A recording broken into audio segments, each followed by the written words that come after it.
사랑하는 하여무 가족 여러분, 안녕하세요. 김소명 목사입니다. 오늘도 주님이 주시는 귀한 말씀을 통해 희망찬 하루 열어가실 수 있기를 축복합니다. 오늘 본문은 민수기 16장 22절에서 24절까지입니다.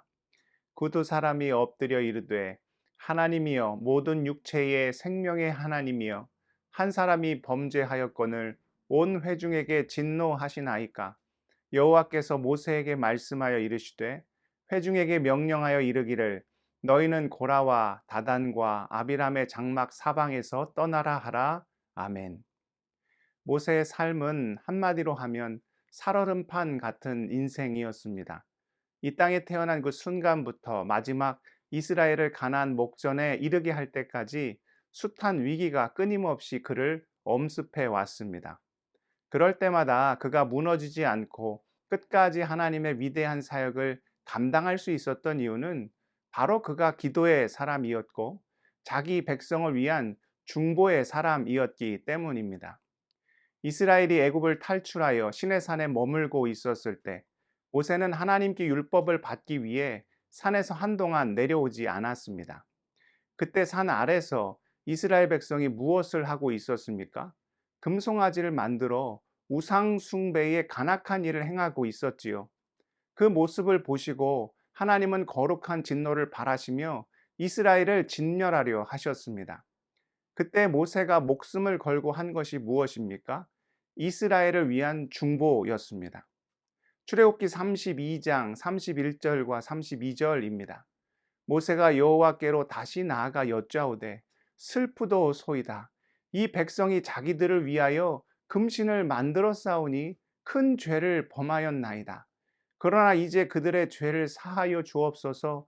그렇지 아니하시오면 원하건대 주께서 기록하신 책에서 내 이름을 지워버려 주옵소서.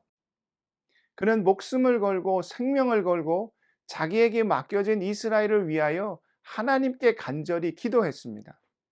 누이 미리암이 중상모략을 하며 그를 비방하였을 때도 모세는 기꺼이 그녀를 위해 중보하였습니다.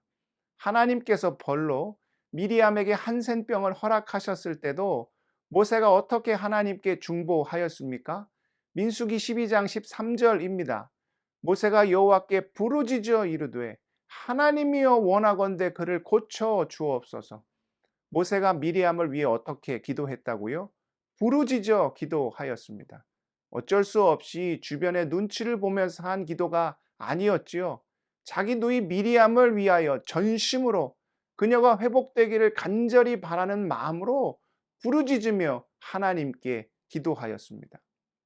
오늘 우리가 읽은 말씀에도 다시 한번 중보자로 주님 앞에 선 모세의 모습이 등장합니다. 고라단과 그 무리가 모세에게 반기를 들었습니다. 그도 인간인 고로 화도 나고 짜증도 나고 또 그 모습을 가만히 지켜보고 있는 이스라엘 민족 전체가 정말로 원망스러웠을 것입니다. 그럼에도 모세가 보인 모습이 무엇입니까? 이스라엘을 위한 중보였습니다. 그 순간에도 모세는 하나님 앞에 엎드렸습니다.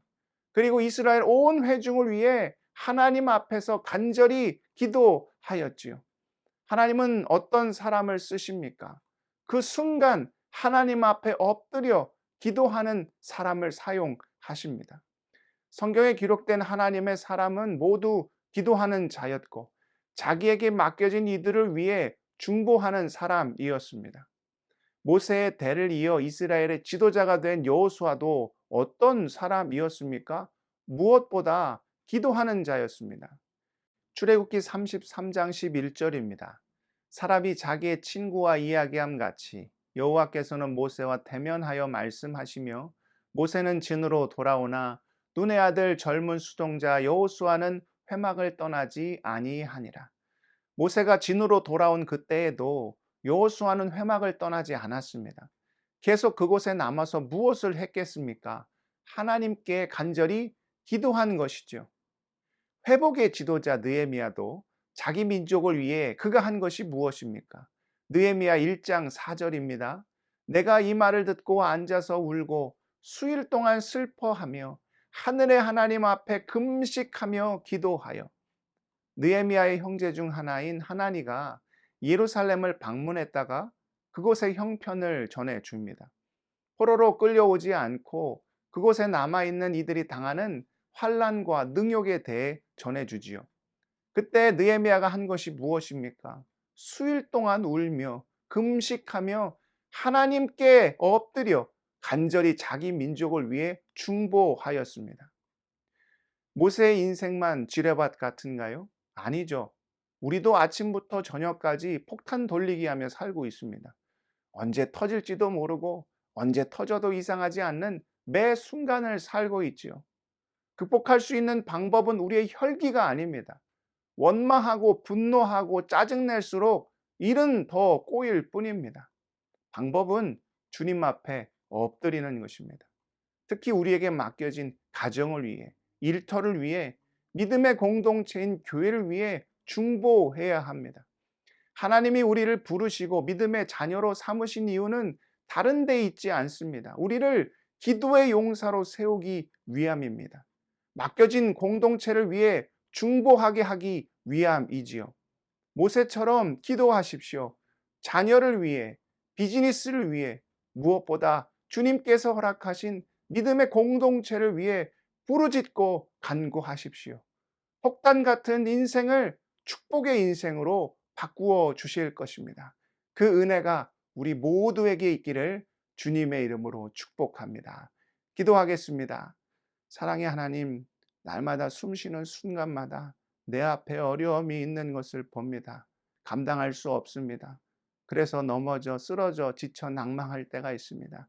아버지, 우리를 불쌍히 여겨주시고 아버지, 우리가 주님 앞에 엎드려 부르짖고 간구하길 원합니다. 그렇게 주님 앞에 나아갈 때 우리의 가정을, 우리의 일터를, 우리의 믿음의 공동체를 온전히 회복시켜 주옵소서. 기도의 용사가 되길 원합니다. 중보의 사람이 되길 원합니다. 간구하고 부르짖고 주님 앞에 나아가 예비하시고 준비하신 그 충만한 복을 온전히 누리길 원하오니 아버지여, 우리를 불쌍히 여겨 주옵소서. 오늘 이 귀한 하루도 주 안에서 승리하기를 간절히 소원하오며 예수 그리스도의 이름으로 기도드리옵나이다. 아멘.